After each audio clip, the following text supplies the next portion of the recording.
Shane Nolin is one of the fastest guys on the CPCA circuit.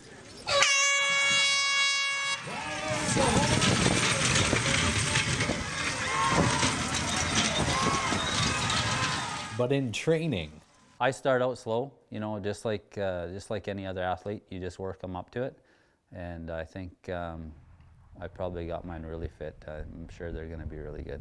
His philosophy behind getting that speed in racing season is patience and pace setting in training. The thing this year was that we couldn't go as hard early.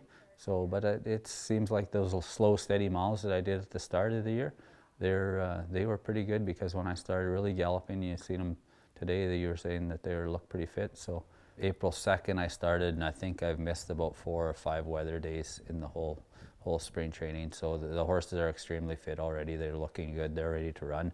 And it's a matter of just getting 2-3 blows on them. Like, by blows, I mean race them on the track, and then they'll be race ready for North Battleford.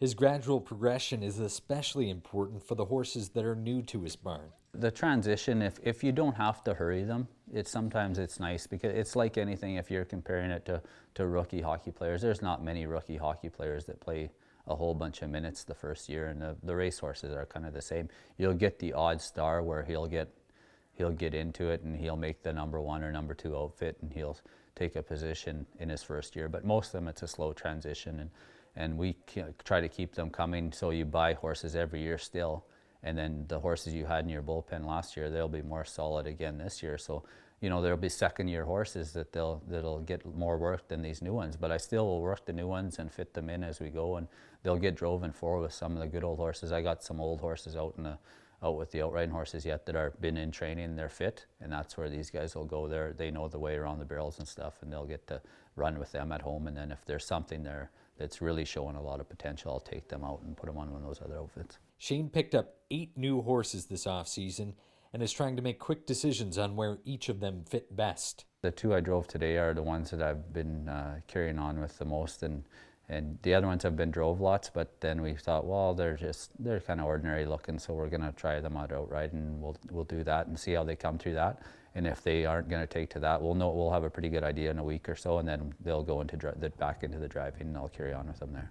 He likes to get a good look at all his horses in the spring, as he uses more than most drivers. Because I switch so often, so the horses don't go every night like some of the outfits do.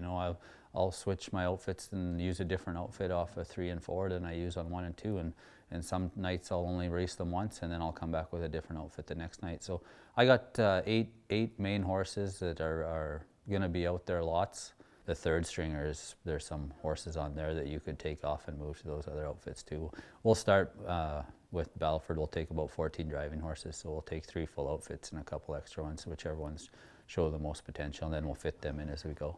Shane's intentions for having a rotating barn are that his horses will stay fit and healthy, while making sure he has horses peak for Calgary and Lloydminster. It's a little easier when you got enough horsepower, because then you don't have to overrun any of those horses. You can say, well, I'm going to just run them twice this weekend, and then they're going to go and rest for 4 days again, and they'll come back next weekend for a couple runs. And if you run them night after night after night, then sometimes you'll have them played out before you get done.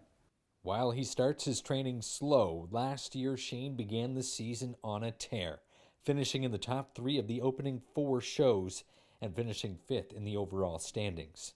He's planning a return trip to Calgary and a shot at the Canadian Championship. The season begins May 30th in North Battleford.